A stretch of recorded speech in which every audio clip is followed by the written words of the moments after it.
mais um ponto de encontro, hoje, quinta-feira, do nosso programa Arquitetos. E não se esqueça que arquitetos não é só arquitetos, ou seja, arquiteto, profissão.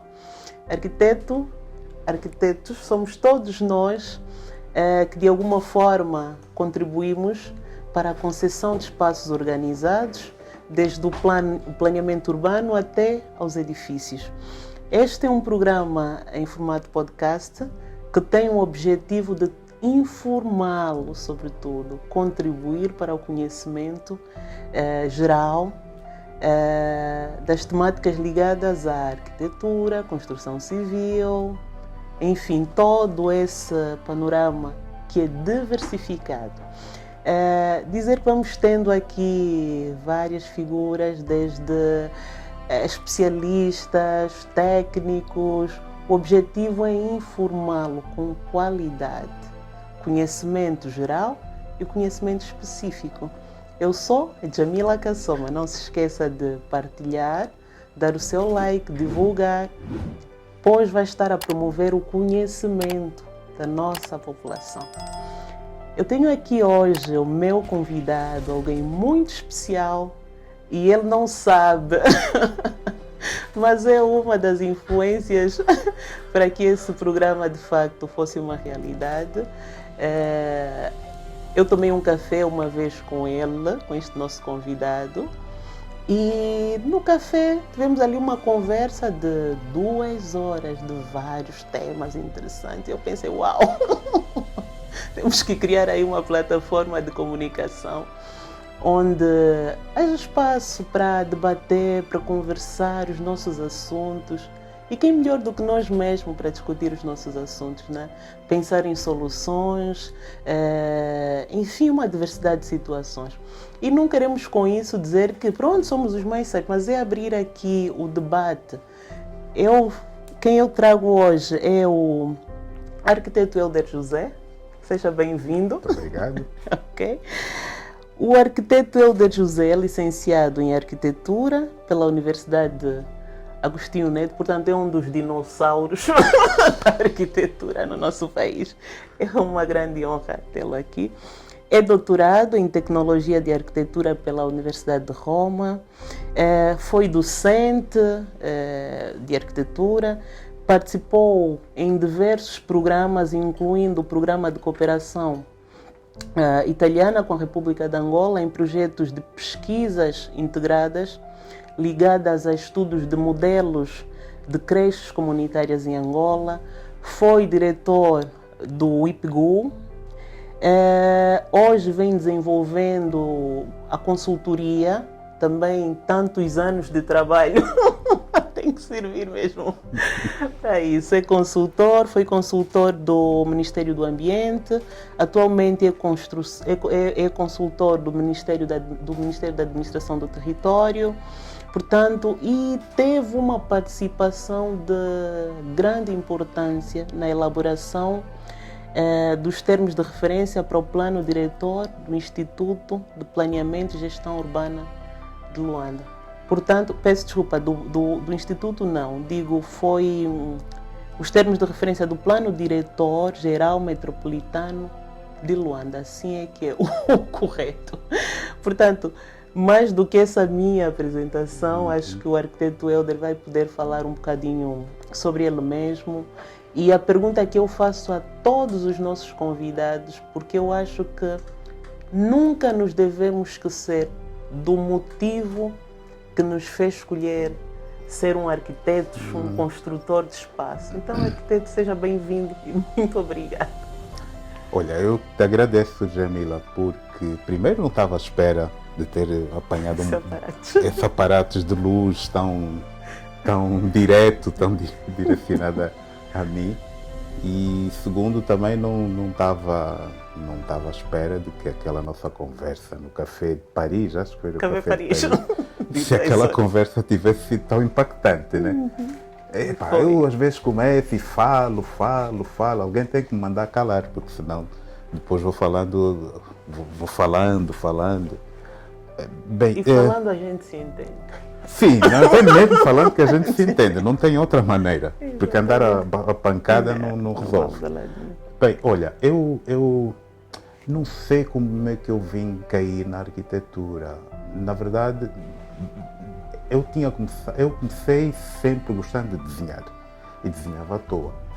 E eu lembro-me uma vez, eu tinha apanhado porrada do meu pai porque desenharam na geleira de casa, fizeram uma casa, mas não tinha sido eu, tinha sido o meu irmão, que agora até anda a fazer muita pintura, mas se ele me ouvir vai dizer que é mentira. Mas então este meu irmão, acho que foi ele que fez o tal desenho, riscou a geleira e eu apanhei uma porrada na conta do outro. Bem, e lá fui continuando nessas coisas de desenhar. Eu aprendi a fazer perspectiva sozinho. Eu achei, não sei como, eu acabei aprendendo a fazer perspectiva. Bem, depois, entretanto, fui continuando a estudar até uma determinada altura que eu estava a pensar fazer Belas Artes. Mas como não havia curso de Belas Artes em Angola, acabei caindo na arquitetura. Talvez seja isso que... Descobriu o arquiteto. Assim, descobri a arquitetura. Mas, na verdade, o que é que eu achei, pelo menos para mim, enquanto especialista desta área, nós vivemos num contexto em que faz mais sentido o planeamento para que a arquitetura possa aparecer. Para que a arquitetura possa aparecer, ela existe, né? Mas o planeamento às vezes ofusca a arquitetura, porque a pessoa não vê a arquitetura, porque portanto, é um ordenamento desordenado. E que depois tudo, se fizer de uma coisa muito bonita, perde a beleza. Perde a beleza, está a ver? Como fazer um quadro que depois tem tanta coisa que a pessoa depois não entende o que é que a pessoa quis transmitir, está a ver? E eu acho que é o que nós sentimos com alguns edifícios que até são bonitos do ponto de vista estético, mas em função do contexto, exatamente, acabam beliscados. Sim, senhor. Hoje o arquiteto está aqui porque é um tema muito especial do seu interesse como angolano, como africano. E não podia fazer diferente. Tinha que me vestir ligeiramente a rigor, faltava o lenço. Não, tu tinhas que me ter dito que eu ia vir mesmo vestido a rigor de verdade. Não faz mal. O mais importante não estar a vir assim todo europeu. O mais importante é que tenha consciência do ser africano. Pelo menos foi o que eu percebi nas questões que levantou no seu trabalho de investigação. Na conversa que tivemos, o ser africano vai muito além da roupa, do cabelo, né? É mesmo a sensibilidade, a preocupação que nós temos com a nossa cultura, o nosso país, o nosso continente. Eu acho que vai além de uma roupa, de um cabelo, às vezes até da própria cor. Né? É muito além disso. Eu queria ler um pequeno poema antes de entrarmos para o nosso tema, que diz o seguinte: em África, o sol nasce com calor e cor. Na terra de beleza que encanta e seduz. Da savana vasta ao oceano sem fim. África, eis o berço onde começa a nossa essência. Sob o céu estrelado, histórias são contadas de tribos antigas e vidas dedicadas. Na dança e no canto, a cultura se revela. África, eis a musa onde a vida é bela. Autor desconhecido, mas achei muito interessante e retrata bem o tema que nós vamos aqui trazer, que é um tema que tem a ver com a cultura e a arquitetura, até rima. Exatamente, até rima. Cultura e arquitetura. Helder, queres nos falar um bocadinho do próprio conceito de cultura em si, para entrarmos aqui no nosso tema? Olha, estás-me a colocar numa posição complicada, eu não gosto muito de definir coisas, mas eu acho que esse poema que os excertos acabaste por transmitir agora nesse nosso encontro, nessa nossa abordagem, acabou por definir um bocadinho essa coisa de cultura. Quer dizer, cultura é algo que nos identifica, fundamentalmente algo que nos identifica, portanto, nesse contexto de um mundo global, um mundo supostamente sem fronteiras, mas que tem, e é onde todo mundo quer... É a forma como nos destacamos. No meio da globalização, no meio da globalização, qual é a nossa diferença? A nossa diferença. Desde que não seja uma diferença que depois provoque problemas, etc. Exatamente. E aí entra o nosso lado africano. O nosso lado africano. Não é o lado africano naquela perspectiva de muita cor, é a harmonia de nós conseguirmos transmitir o calor, transmitir o ser mais resiliente do mundo, acho eu. Porque o africano é isso, o africano não desiste. O africano não desiste. É. Porque eu acho que os níveis de suicídio, quer dizer, das pessoas que se matam em África, quer dizer, as pessoas deviam se matar, não quer dizer no mau sentido ou bom sentido. Os problemas são tantos que se nós fôssemos um povo que não tivesse tanta resiliência, eu acho que a gente andava toda hora, aquele já foi, aquele já foi, aquele já foi. Então eu acho que no meio disso entra exatamente esse nosso lado de cultura, esse nosso lado de demonstrarmos na dança, nas artes, no vestir, na culinária, na forma de falar. Portanto, nós nos apresentamos, a gente sabe se identificar. Eu acho que é isso que fala, por exemplo, eu olho muito na questão do Brasil, em que há um movimento muito forte atualmente pela defesa mesmo da... Se calhar aí vamos entrar para a questão da ancestralidade, né? Daquilo que é a herança cultural de África. E hoje em dia há vários movimentos que frisam isto, meu cabelo, minha identidade, minha roupa, minha identidade, ou seja, há mesmo força. Sim, não, é a mesma força. Mas vocês, as damas, vocês têm que fazer. Por exemplo, tu hoje estás bonita, né? Estou bonita. Estás bonita, estás a mostrar. Devia andar sempre assim. Estás a mostrar a nossa verdadeira africanidade. Não estou a dizer que a forma que vocês hoje usam do cabelo, né? Principalmente do cabelo. E aqui reporta-me aquela música do Tetaland, Negra de Carapinha Dura. E lembro-me que uma vez estava a ver a TV e estava uma nossa compatriota a falar, eu estava com uma peruca, né? Uma peruca de cabelos ocidentais, o cabelo chegava até aqui e era da nossa cor, né? Mas não sei se ela não se apercebeu que tinha aquela peruca. Porque ela no fim diz, olha, nós tínhamos que ouvir muito aquela música Negra de Carapinha Dura. Epá, eu olhei para a carapinha dela e disse, mas ela não é negra de Carapinha Dura, porque a carapinha dura dela está escondida. Ou seja, estava escondida naquela peruca ocidental que ela tinha. Muito contraditório. Mas eu olho, por exemplo, na minha infância, nunca o nosso cabelo foi tão valorizado. Hoje está a ser mais valorizado. Sim, houve aí uma fase que andar com um cabelo afro, assumir o crespo, né? Era quase que impossível, nem havia até produtos como tratá-los, né? Não sei, mas eu lembro as minhas irmãs, elas, as duas mais velhas, infelizmente já falecidas, elas sempre usaram, estamos a falar nos anos 70, por aí, 70, 80, quando elas começaram já a ficar adultas. Elas sempre usaram uma forma de vestir muito africana. Eu nunca as vi com peruca. Nunca as vi com peruca. Aliás, a minha irmã mais nova, a seguir a mim, nunca usou peruca. Bom, agora a minha filha, as sobrinhas... Tudo tem uma peruca em casa. Usam só uma peruquinha. Não, mas algumas vezes elas usam a peruca assim afro, essa coisa afro. Essa coisa que nos identifica e que se torna muito bonitas, né? Muito bem, muito bem, muito bem. Mas a nossa conversa hoje não vai ser ainda nessa vertente, vai ser na vertente da arquitetura. Arquitetura.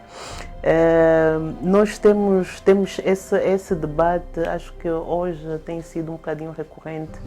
Temos uma arquitetura que tem os nossos valores culturais, não temos, o que é isso de uma arquitetura que tem os nossos valores, que não tem, para depois irmos entrando bem no nosso tema, que tem a ver com a investigação que o arquiteto fez. Ok. Pois. Não, na verdade é assim, eu acho que ter uma arquitetura que nos identifique é um exercício que nós temos que fazer. Nós temos que fazer esse exercício. Parece um bocado complicado, né? Por exemplo, esse espaço onde nós estamos pode ser em todo o sítio do mundo. O que é que nos identifica esse espaço como sendo uma coisa de Angola? Talvez tivesse, sei lá, uma estátua. Nós, por exemplo, na cultura árabe, existem elementos gráficos que identificam logo. Sim. A mesma própria composição, mesma própria decoração aqui dentro, ela estaria feita, embora moderna, mas com traços que identificam aquela região específica. Nós, não sei, mas principalmente nós aqui em Angola, acho que há alguns países africanos que ainda fazem um bocadito mais, né? Mas nós acho que precisamos de fazer um caminho ainda nesse. Mas não vamos já muito desavindos. Não, mais vale tarde que nunca. Porque o que é que eu vou notando, mesmo enquanto arquiteta? Se nós propusermos um modelo mais com valores da nossa. Imaginemos, eu propor uma sala com os bancos forrados com pele de cabrito ou o que for. Parece que às vezes há ali uma certa negação do cliente. Sim, isso ainda acontece. Mas acontece exatamente por causa disso, ou seja, porque nós temos que saber os mecanismos de trazer o hábito e a cultura de fazermos aceitar aquilo que é nosso. E, por exemplo, nós comemoramos como o Dia da África nos nossos filhos. A gente pega no Dia da África e vestimos-nos com panos, dizemos nós, panos africanos. Eles são estampados na China. Na China, sim. São panos africanos. E pegamos nos nossos filhos e os mascaramos naquele Dia da África. No dia seguinte ele já não veste aquela roupa. E diz, não, tem que ir vestido africano, mas ele está em África. Como é que só naquele dia que ele diz que está vestido africano? Não, eu já vi criancinhas dizer, olha, até não vou muito distante, a minha filha num desses dias de África, é pequenina ainda, disse, mamãe, disseram que no dia da África tenho que ir vestida de africana. Mas tu estás vestida de africana? E eu fiquei com a mamãe, vai ter que te cortar o cabelo, arrancar a pele, para ver se encontramos lá esse fato de africano. Mas pronto, lá tive que ir fora. Mas pronto, aproveitei a ocasião para esclarecer, filha. Tu és africana, não é o dia que tu fazes africana. Exatamente. Então é um bocado isso que às vezes também nos falta. É termos no dia a dia a assunção de determinado conjunto de valores nossos, né? De valores africanos, que nos façam aceitar a nossa riqueza cultural, que é extremamente elevada, é extremamente grande. E nós acho que estamos a perder um bocado isso. Talvez era por isso que eu achei que devia trazer essa reflexão, né? Esta reflexão, porque na verdade é uma reflexão, né? Porque ela precisa depois ser trabalhada, mas de forma profunda, né? Para que a gente de facto consiga trazer para a arquitetura coisas que sejam efetivamente identitárias dos povos de Angola. Eu, por exemplo, das várias viagens que faço pelas províncias, pelo caminho, vou identificando do ponto de vista dos modelos construtivos, né? Habitações, sobretudo nas aldeias, que elas vão diferindo. A forma como constroem, por exemplo, mais a sul é diferente, o modelo habitacional. Se for mais a norte, também tem aí algumas diferenças. Há regiões onde às vezes não são modelos definitivos, são de fibra vegetal, por exemplo, enfim, ou seja, o próprio mosaico, né, da construção nas áreas rurais é muito diversificado. Mas nós, quando chegamos nas áreas urbanas, parece que se uniformizam os modelos, né? Sim, mas aí toda vez, Jamila, eu acho que entra já um bocadito aquela questão de um conjunto de normas internacionais que depois somos obrigados a seguir para produzir os espaços, está a ver? Nós vamos buscar exatamente um conjunto de normas, sei lá, irmos para aquelas ferramentas muito se fala, os nós e por aí fora, para irmos constituindo então uns espaços de convivência mais apertados, não é? Mais densos, não mais é? densos. Mais densos, para que todos possam caber no espaço cidade, né? Talvez seja um bocadito, seja por aí uma das razões que fazem com que as cidades não consigam em determinadas alturas trazer alguns elementos muitos culturais. desses elementos culturais na concepção dos espaços. Quer dizer, eles até as tantas às vezes trazem, porque se formos um bocadito para os assentamentos das zonas chamadas hoje informais, as mais marginais, elas acabam encontrando exatamente aqui um bocado esse choque, né? Porque eu ultimamente estou a trazer o conceito do urbano. Urbano.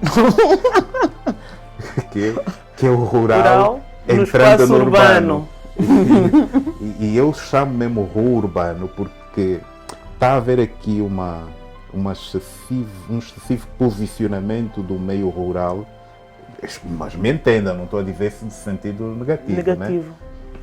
Mas é um bocadito o rural porque que praticamente na realidade coloca... todos nós nos identificamos com, sim, querendo ou não, essa tal questão da identidade que falávamos, nos identificamos, querendo ou não, às vezes temos as casas todas cheias de muitos detalhes, mas depois às vezes queremos mesmo andar descalços.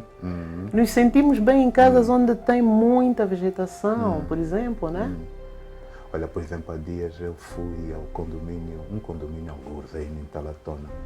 Eu estava lá dentro e ainda perguntei ao meu parente, perguntei, mas isso aqui parece a Escandinávia, eu não estou em Angola. Não, mas era mesmo. Não o pôs na rua. Não, é mesmo meu parente, né? Não podia me pôr na rua. Então eu perguntei, mas isso aqui eu estou na Escandinávia. A própria vegetação, a arquitetura da casa, e há tanta vegetação, eu não pensei que estivesse em Luanda, Jamila. Estava mesmo fora, eu estava a dizer, parece que serraram essa coisa, alguém daquilo e trouxeram aquilo. Mas sentiu-se confortável lá? Eu não tenho problema, eu sinto-me confortável em todo o sítio. Não tenho dificuldade. Por acaso, uma vez eu tinha estado em Tóquio e lembro-me de ter ido para estávamos num sítio onde tivemos que sentar também, aquela moda japonesa, né? De sentar no chão e não sei quantos. Eu senti-me, mas me ensinaram a comer com os palitos, eu não deixei cair a carne, por acaso. Muito bem. Vamos entrar aqui no nosso tema, verdadeiramente, que tem tudo a ver com essas questões que nós falamos há bocado. É uma investigação que o arquiteto está a fazer, o arquiteto Helder, e tem a ver com resgatarmos esses valores culturais e trazê-los para a arquitetura. Exato. Bem, eu acho que vale a iniciativa, é de grande valor, e sei que já esteve a apresentá-la fora, né? E isso preocupou-me. Preocupou-me porque tem trabalhos muito interessantes, mas parece que são mais divulgados lá fora do que cá internamente, quando nós realmente é que precisamos desses trabalhos, né?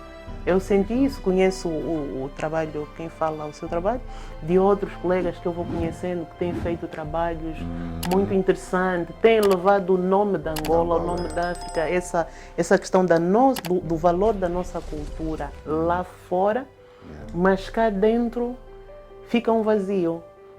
Daí ter convidado, porque Arquitetos é um projeto de educação acima de tudo, de divulgação daquilo que é feito no nosso país e acima de tudo é um projeto são conversas, né? Levantar o debate. Deixa-te já dar-te um parabéns muito forte, mesmo do fundo do coração, porque essas iniciativas são mesmo necessárias, está a ver, Jamila? Porque tu disseste que o país em si muitas vezes não divulga esse tipo de coisas, né? Que a gente vai fazendo um bocadito assim, parece meio desgarrado e que o país não se interessa. Mas nós temos que encontrar uma forma de permitir com que, já que há um segmento da sociedade que não está tão interessado em abordar esse tipo de coisas, está interessado em abordar outras, este veículo que tu estás a fazer é extremamente importante, porque não custa tanto dinheiro, quer dizer, custa, mas não precisas de bater a porta da TPA, não precisas de bater a porta da TV Vindo, não precisas de bater... Hoje em dia, eu costumo dizer que hoje a comunicação é democrática. Exatamente, ela ficou muito agora temos democrática. Que usá-la bem. Exatamente. Temos que usá-la bem. Sim, mas é um bocado difícil. Temos que dar um bom uso. Não, é um bocado difícil. Sim, quando ela se democratiza, já sabes, né? Agora, nós é que temos nessa democratização da divulgação que hoje os meios tecnológicos nos permitem, temos que encontrar o caminho para divulgarmos coisas positivas. Porque as coisas negativas estão lá, né? Só abrir e aquilo está lá cheio de coisa. Sim, qualquer um lembra-se de falar, não sei, da coisa mais estapafúrdia do mundo, e essa muitas vezes é que tem muita assistência. Mas também tem muita assistência, por quê? Porque às vezes esses debates assim mais dentro do fato e gravata, eu não devia ter trazido assim, mas pronto, inido, porque a pessoa fica a ouvir e diz, epá, esse gajo está a falar uma linguagem tão complicada. Não estou a entender. Não estou a entender, ele está a falar umas palavras tão difíceis. Tá a ver? E isto cria essa barreira. Por isso é que eu estou a dar já esses parabéns, porque é mesmo por aí. Ou seja, temos que utilizar as ferramentas que as pessoas usam para passar informação negativa, temos que usá-la também para passar informação positiva. E a informação positiva de hoje é a arte sona, né? Sim, olha, essa coisa da arte sona, eu por acaso é uma... Que é uma beleza, né? Sim, mas era uma coisa que eu já vinha a me questionar há muito tempo, né? Mesmo depois de ter terminado a arquitetura, eu vinha sempre a me questionar. Normalmente os nossos colegas ficam sempre a reclamar, temos ou não temos uma arquitetura angolana, temos ou não temos uma arquitetura que nos identifique, enfim. E uma das coisas que eu questionava muitas vezes aos colegas é assim, não temos. Mas o que é que estamos a fazer para trazer a nossa identidade na arquitetura? Estaremos a fazer alguma coisa, estaremos a discutir, a abordar, a trazer o tema? E acho que não. Porque a gente pensa que alguém tem que trazer para nós. Quem tem que trazer para nós somos nós próprios, não tem que ser os outros. E então, acho que em 2020, na altura da pandemia, eu tinha estado em Portugal, na altura, eu estava em 2019, finais de 2019. Depois voltei exatamente no dia 1 de março, voltei de Lisboa e à noite na televisão estavam a falar dos casos em Lisboa. Disse, graças a Deus, já estou aqui. E então, ficámos naquelas coisas lá do confinamento, etc. E veio-me em mente exatamente pegar novamente esse tema. Eu disse, bem, mas agora como é que eu vou fazer para traduzir isso em alguma coisa que possa partilhar com as pessoas, né? A ideia, né? A reflexão, como é que eu vou partilhar isso? Então, eu peguei nisto e comecei exatamente a bolar... Ou seja, deu bom uso ao confinamento, né? Ah, sim! Exatamente. E então comecei na verdade, o que é que aconteceu? Eu tinha ido acho que em 2019 ou 2018, eu tinha ido a Kambundi Katembo, a Malange. Eu não sabia onde era Kambundi Katembo, tenho que confessar. Mas quem me está a ouvir faz favor não me atirar pedras, porque senão... É normal. Então foi Cambundo e Catemo. Na altura o arquiteto É Nelo comuna? é Ou município de Cambundo, em Malange. Em Malange. Então nós chegamos a Malange, estava eu, estava um arquiteto, está-me agora a dar estou-me a esquecer do nome dele, ele atualmente é consultor do secretário de Estado do Urbanismo. Depois vamos ver o nome. Não é o nome. Depois vamos ver o nome. Então fui com ele porque a ideia era tentarmos prestar assessoria e apoio a circunscrições municipais fora do território de Luanda, dessas sessões de planos diretores e não sei quantos, etc. Bem, então chegamos a Malange. Procurar trabalho, no fundo. Sim, porque eu na altura estava com Nanga. Kunanga é a forma que o povo usa para dizer que estava sem trabalho. Estava sem trabalho. E faz muito bem para a atividade.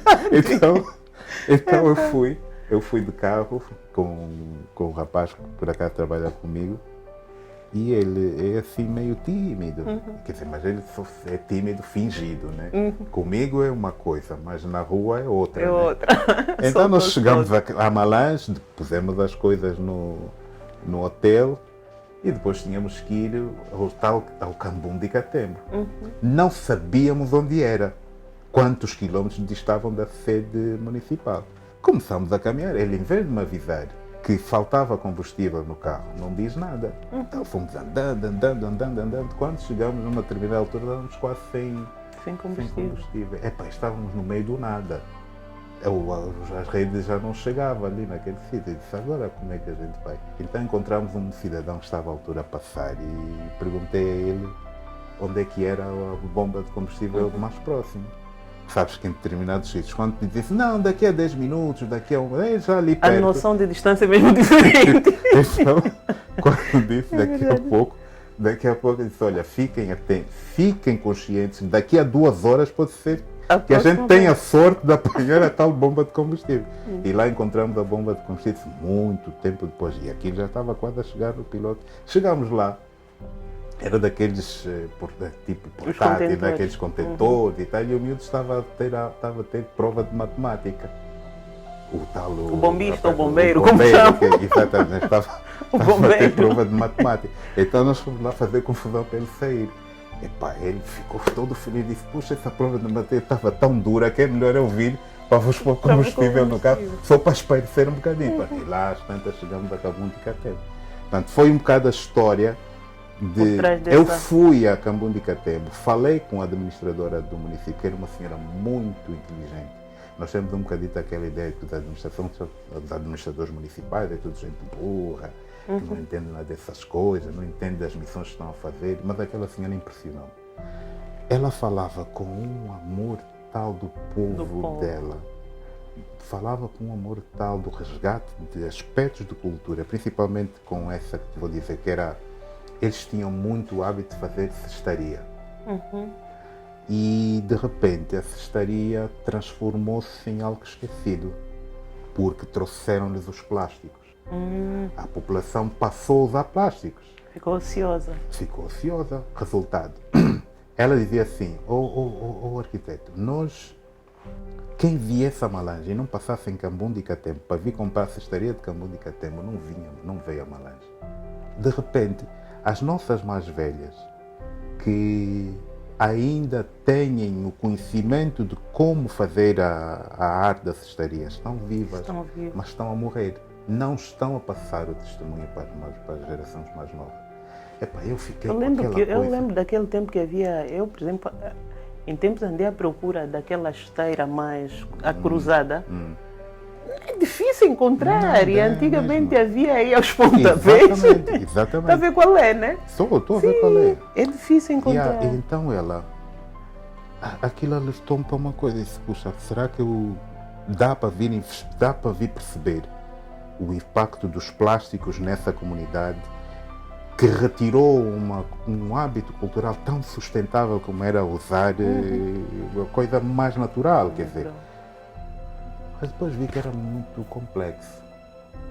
achei que precisava de ter algum patrocinador e tal, uma série de coisas. Então foi daí que, como eles têm fronteira com a Luna, então deu-me o clique, pá, vou fazer essa da arte Sona.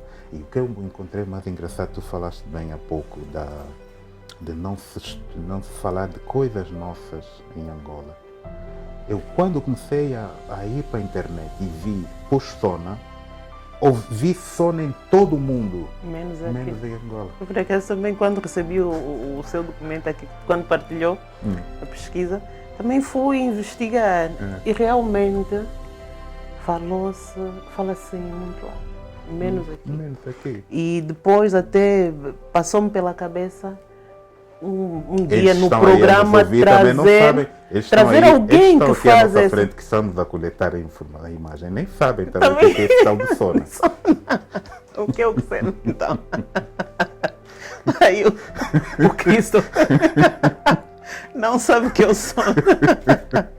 Mas eu ouvi a questão do Sona quando fiz parte de um projeto para um lar de meninas no Mochico.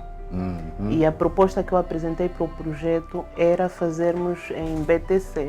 Eu gosto de materiais ecológicos. Acho que soluções de baixo custo, não vamos lutar muito, vamos aplicar aquilo que é possível e que existe no local. Então, um dos arquitetos que fazia parte da equipa é que introduziu esse conceito. Se trabalhássemos do ponto de vista da arquitetura com base neste elemento, porque aquilo era para o Mochico. Este elemento foi ali a primeira vez que eu ouvi falar do Sona. Então tentamos traduzir aquilo na questão da organização das casas, das meninas, né? E depois também alguns elementos, gradeamentos, entre outros, com base naquele padrão. E quando vi na sua pesquisa, disse, uau, afinal faz sentido. Não, mas eu estou a falar deles, estão aqui, que estão a coletar informação, ou seja, a imagem, na verdade é de forma figurada. A equipa técnica. Sim, porque muitos, este teu, como é que se diz? Pod quê? Podcast. Em português seria o quê? Então, o Sona, na verdade, o que é? O Sona é uma arte muito rica dos povos Lunda, que usa a técnica é fazer desenhos na areia, é fazer desenhos na areia, no fundo. Eu talvez me atreveria a dizer que aquilo até podia ser considerado uma forma de comunicar. De comunicar. É, uma forma de comunicar, porque há um conjunto de mensagens que são expressas por esta forma de comunicar, de transmitir uma mensagem. Por exemplo, nessa aí eu desenvolvi o conceito da amizade. Ou seja, na verdade o Sona o que é? É a arte de desenhar, de fazer desenhos na areia, em que utilizam os pontos e linhas. Os pontos são colocados de forma equidistante e as linhas devem ser desenhadas de tal maneira que não podes passar duas vezes na mesma linha. Começas num ponto até fechar. Esses testes que andam aí do QI, que às vezes têm exercícios nós já o fazemos há muito tempo atrás, por isso é que isso tem muita matemática e muita geometria. Quer dizer, como é que pode nós, pelo menos aquilo que o Ocidente nos transmitiu enquanto povos, nós somos povos que não temos nada para dar como aporte para a ciência da humanidade. Nós, os africanos, não temos nada. Aliás, foi a forma como a nos imagem trataram. que se passa. Exatamente, a forma como nos trataram, com a escravatura e tudo mais. Afinal, não. Afinal, nós temos mesmo muita riqueza. Isso, eles têm mesmo que ouvir isso. Temos mesmo muita riqueza. Temos muita riqueza, mas muita riqueza. E é engraçado que uma vez eu estava a falar com um jovem que era da Lunda, ele perguntei, mas já alguma vez ouviste falar do Sona? Ele perguntou, mas come-se? Porque Mas eu isso- tinha visto umas coisas do chá. Está a ver? Há uma Sona também, chá que sim. tem acho que é uma marca no chá que tem Sona. E ele estava a confundir que era o Sona do chá. Mas isso fez-me lembrar um outro episódio. Em tempos tive que ir fazer a recolha de um espólio artístico, cultural, de várias regiões da África. É. E eu andava com aquilo de um lado para o outro. A minha alma também de artista, não vejo.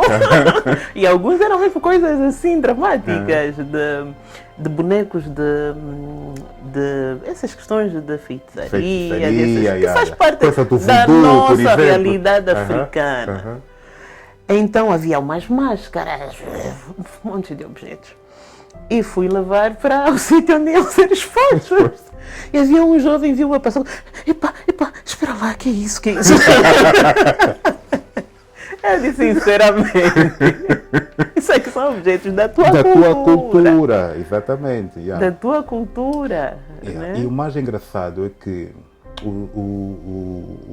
os portugueses que quando cá estiveram, eles primeiro começaram pela costa, né? Assentaram-se na costa. Luan, ali a região do Império dos Congos, não é?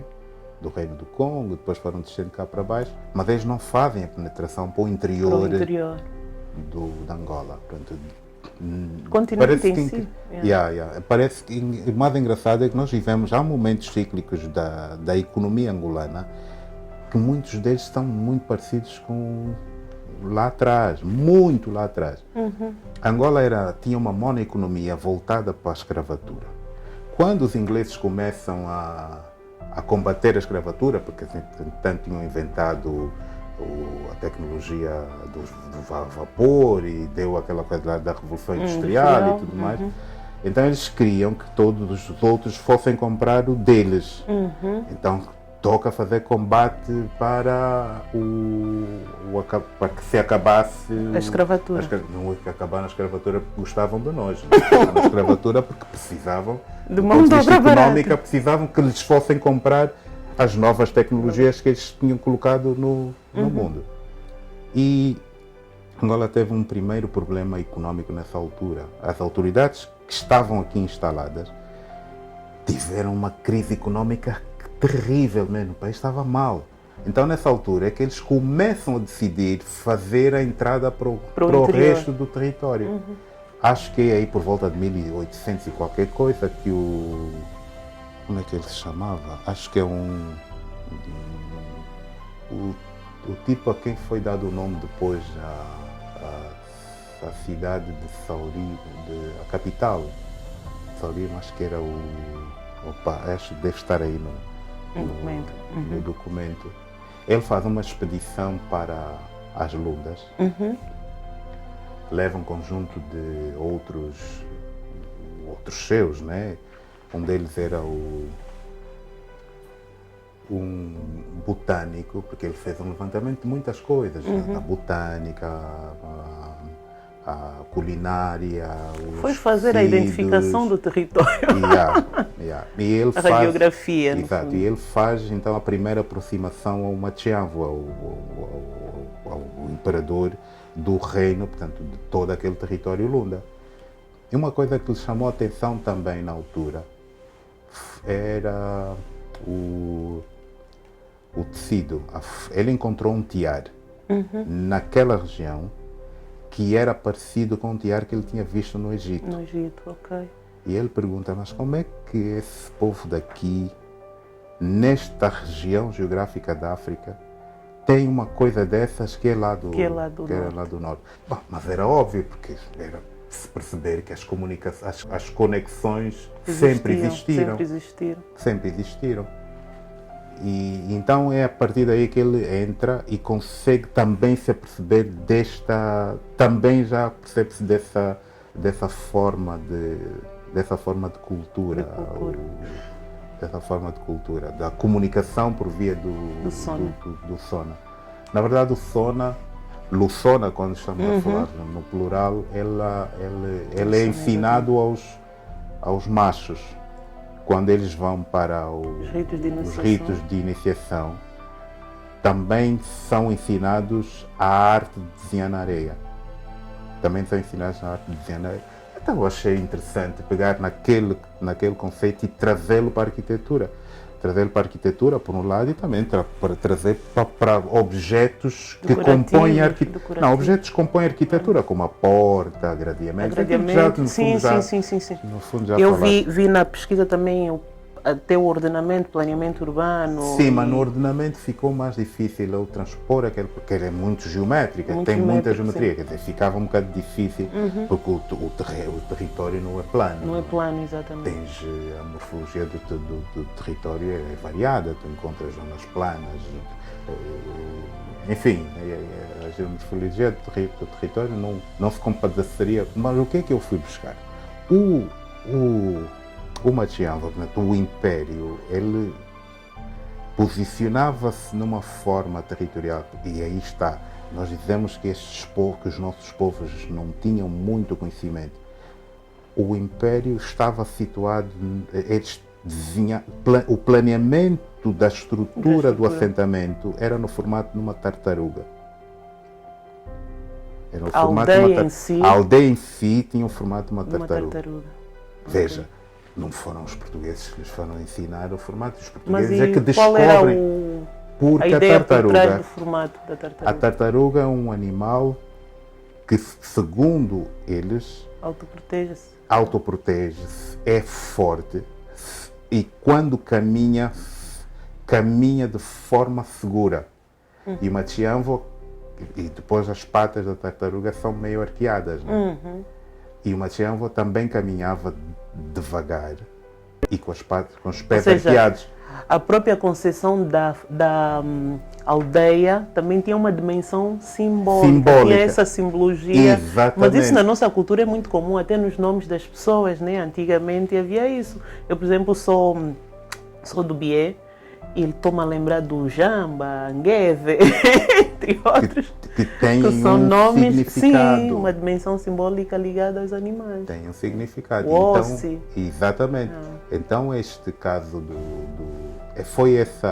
foi exatamente este pensar neste modelo de planeamento do povo Lunda, num modelo de planeamento que é diferente do objeto arquitetura, né? Sim. Então pensei, por que a gente também não vai buscar ideias similares a essa, né? De ter aqui a tartaruga, para transportar para o planeamento do território.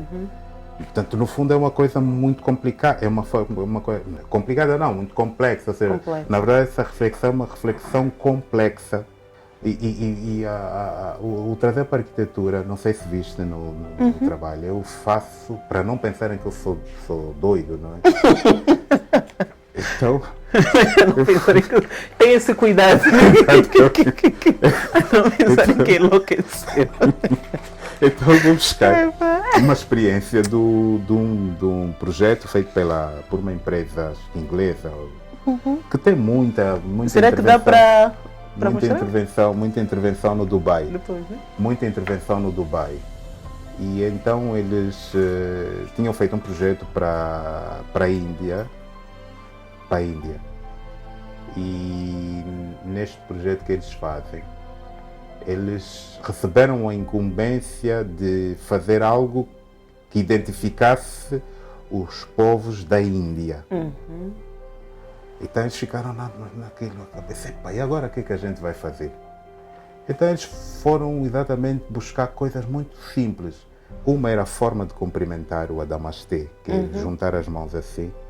E a outra é a forma como as mulheres decoram as mãos. Então,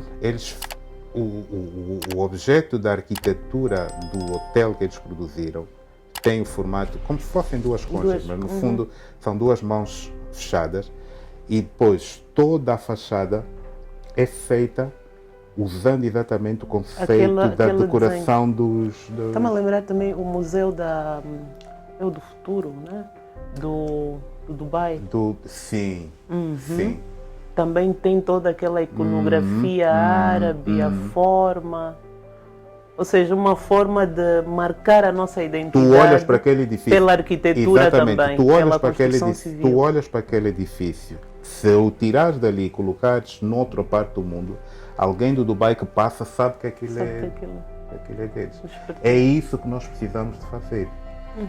Na modernidade, tu fazes a coisa moderna, vocês vão olhar e vão dizer, uau, essa coisa é muito bonita, mas isso é do teu país. É do teu país. Mas aqui há duas questões fundamentais. Primeiro, é que nós, os angolanos, nos familiarizamos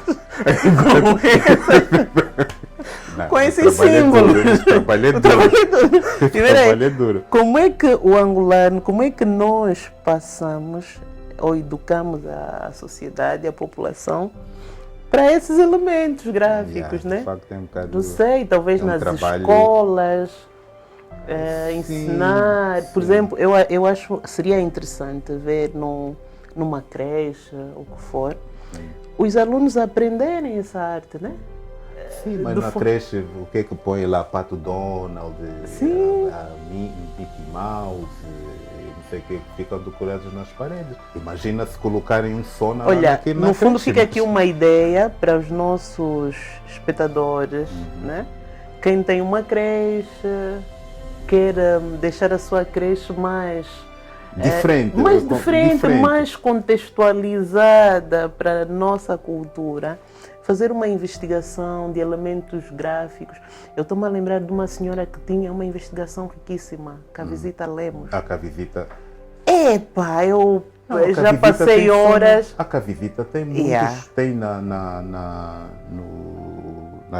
muita louça que ela produz. Sim. Que tinha já lá marcas. Eu lembro dela apresentar, era o bebê, acho que era o bebê Mumuí.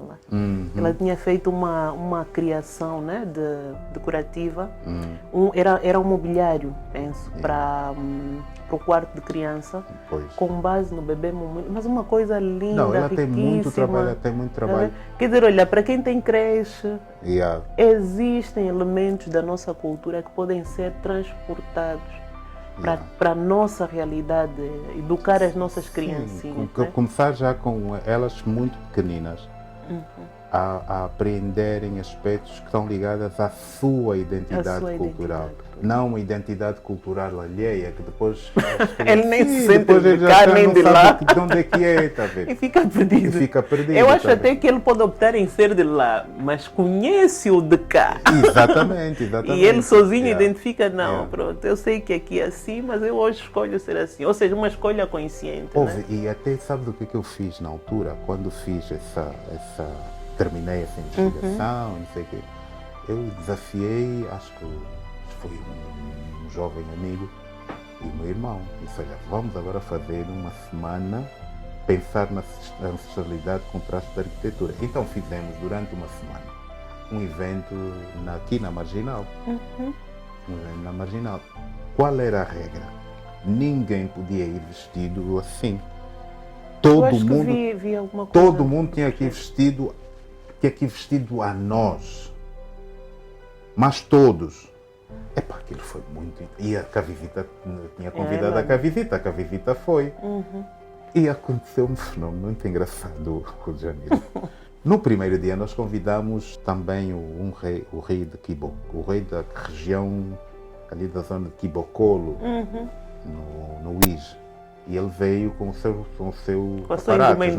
aparatos, não, com os seus membros da corte. Ok. E então, depois convidamos também um grupo do xinguilamento da ilha. E elas vieram vestidas a rigor, com as miçangas, vestidas a vermelho. E foi exatamente a altura que era março. Cada vez a março tem muita chuva. Né? Então nesse dia estava o dia assim meio fechado. E por regra, nós iniciamos a atividade com um ato nosso, de cultura nossa. E está o rei que vai para o mar e faz um ritual, não é? Para que fôssemos bem recebidos, que a coisa corresse bem, etc, etc, etc. E depois há a dança do xinguilamento. E está um jovem angolano, só que ele é assim bem, como se diz, encorpado por cães. E ele está a fazer filmagem. Bem, passado aí que uma semana, não, 3 dias depois, nós estamos a ver nas redes sociais, Joana Lina convoca um bruxo para fazer um ritual para impedir a chuva. Ou seja, deturpou-se a realidade. E eu estou a ver, mas o que é que a Joana Lina tem a ver com isso? Desconstruiu-se todo. Através de uma imagem. É trabalho grande. Como de trabalho com trabalho serviço. mesmo muito. O trabalho é complicado. Mas foi uma coisa interessante. E depois, no primeiro dia foi muito interessante, porque ouviu-se tanta coisa linda. Foi a Cavisita que falou, foi a Canguimbo Ananás que esteve lá, que declamou, que falou, que fez. Foi uma coisa muito rica. Depois, a segunda vez, nós fazemos uma e trouxemos aquele rapaz que escreveu sobre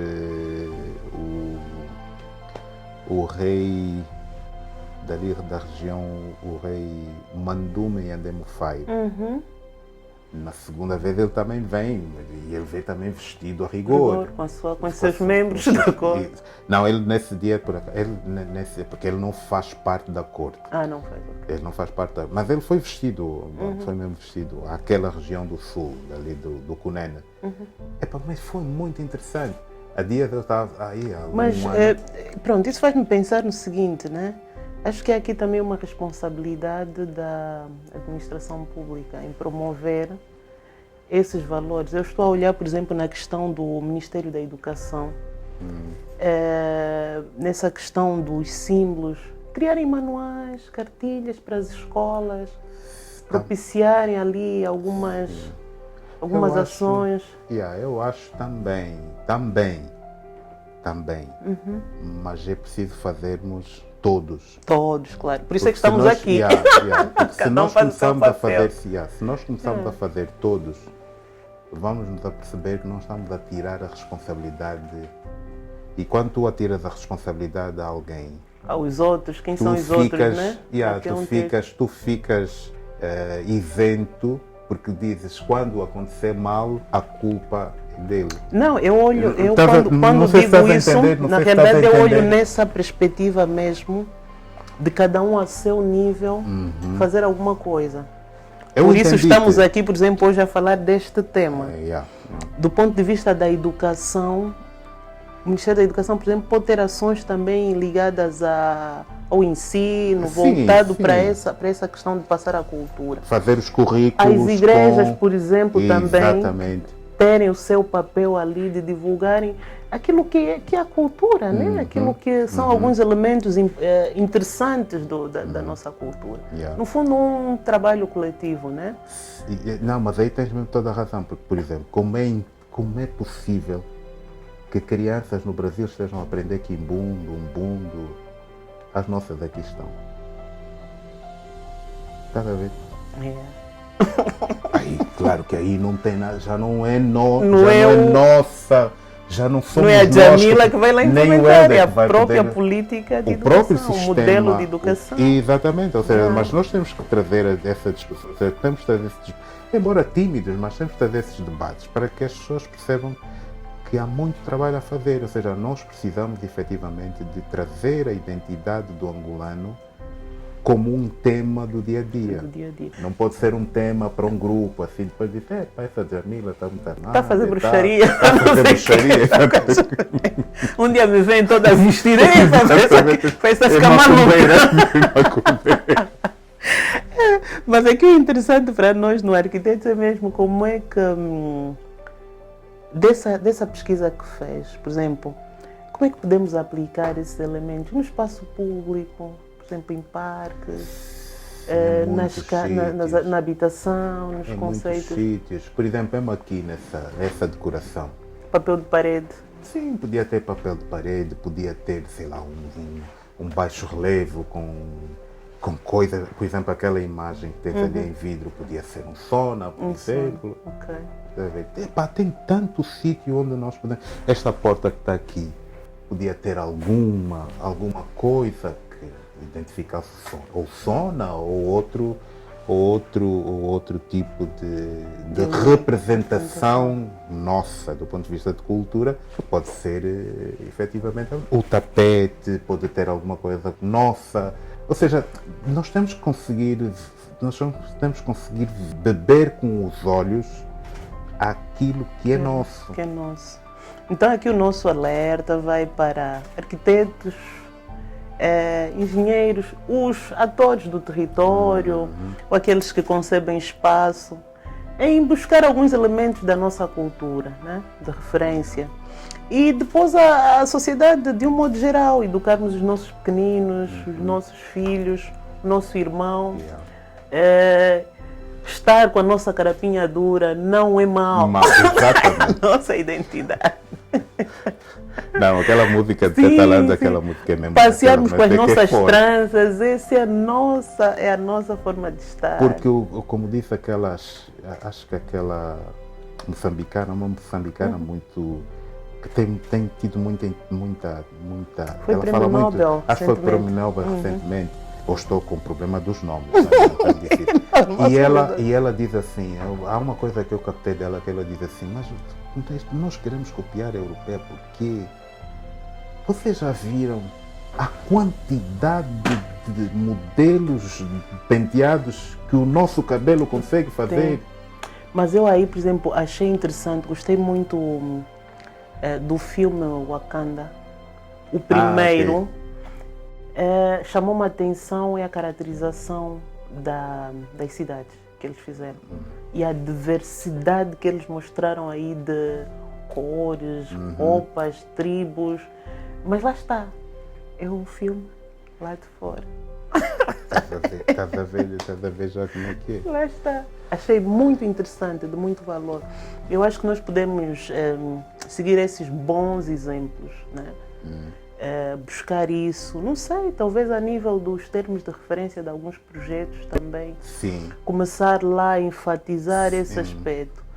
Façam projetos sim, mas tem que ter alguns elementos. Exatamente. Que nos identifiquem. Que identifica que aquela construção é de cá. Tem que haver alguns elementos. Sim, eu acho que sim, Jamila. Eu acho que esse... Tinhas-me dito há pouco tempo que eu tenho feito muito, que eu ouvem-me mais, não digo a mim, mas pessoas que têm um bocadito esse... E tu também és mais ouvida lá fora, às vezes, do que cá dentro, né? Estás no grupo. No grupo. E então eu lembro que este ano houve uma conferência que eu participei em Portugal. Estava eu, a Alice, nós somos um grupo de investigadores, eu, a Alice e mais umas colegas portuguesas.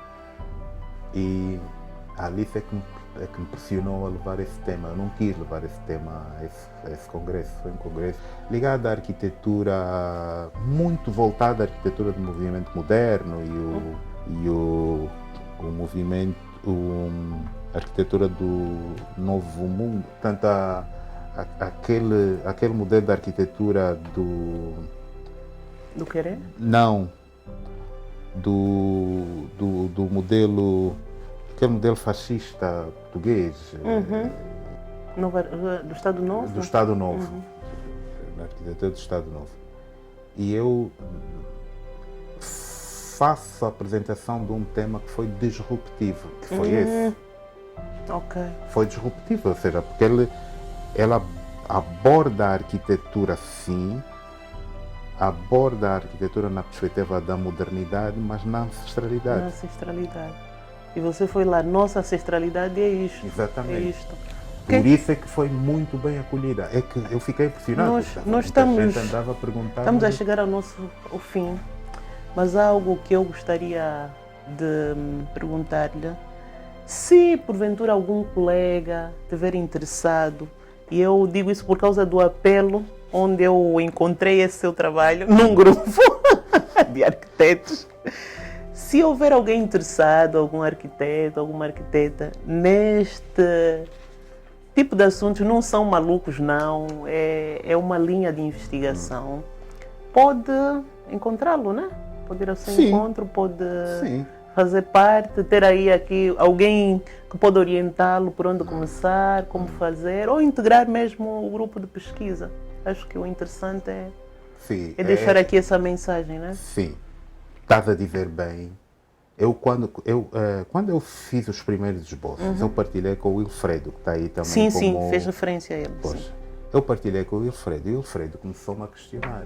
Mas o mais velho, conta isso, se tivesse chamado as fotos, eu estava a botar defeito. Eu disse, Wilfredo, em vez de botar defeito, vais fazer essa investigação, vais fazer essa pesquisa comigo. E responder essas questões. Estás à espera de quê? Não vale a pena estar a fazer confusão. Epá, vai lá e procura lá, mas é isso, em vez de estar aí com... Olha, e às tantas ele começou também a buscar um conjunto de informações que me ajudou a compor Eu acho que é importante vermos a utilidade das nossas investigações para a nossa realidade. E é engraçado, também há uma outra coisa que eu faço. Eu estou uma vez a apresentar isso na altura em que o Chitonho traz um conjunto de abordagens para, no fundo, voltar a tirar a letargia em que nós estávamos enquanto ordem. E eu, este tema, fui apresentá-lo num debate ali em Camama, no arquivo histórico. O arquivo histórico. Lá naquela sala muito suntuosa, mas muito fria, porque hoje pelo menos o teu ar-condicionado não estava frio. Ela estava fria, que era uma coisa doida. E então estou a fazer a apresentação à plateia. E há um jovem, sabes como é que é? Normalmente quando a gente faz uma apresentação, sempre as perguntas, né? Então o jovem que se levanta, começa a criticar e tal, etc. Aí. Quando ele terminou de falar, ele disse, como é que te chamas? Eu chamo fulano. Então dá-me o teu número, porque tu vais fazer parte da investigação. Quando eu terminar, eu não te vou responder, porque isso aqui não é para responder. Quando eu terminar, vou já ter contigo, porque depois tu vais fazer parte do trabalho de investigação, porque este grupo é um grupo aberto, aliás, tu tinha dito que é um grupo aberto. Isto foi em 2021, acho que foi 2020, princípios de 2021. Eu fui até com ele, pedir o número e tal, olha, WhatsAppei com ele, então já utilizar uma terminologia nova, WhatsAppei com ele, 2 dias, sumiu. Desapareceu. Não sei se eu lhe assustei por ter lhe dito, olha, vais fazer parte do trabalho. Não é para fazer, não é para questionar, é para trabalhar, é para fazermos isso em conjunto. Para responder, nós estamos a fazer isso para dar respostas, não é para pôr dúvida, não é para... Quer dizer, tudo bem, pode até ter dúvida, existe sempre, mas sim, é para buscarmos uma resposta para existam. Exatamente, para que a gente tenha ferramentas onde se diga a arquitetura, bom, mas eu acho que é melhor parar já. Deve estar na hora. Arquiteto, muito obrigado. É a informação que nós estamos a passar. Partilhem, divulguem, põem lá o like, porque estaremos a educar a nossa população, acima de tudo. E é conhecimento de graça. Exatamente. Gratuito. Exatamente. Muito obrigado. Estaremos de novo juntos na próxima quinta-feira.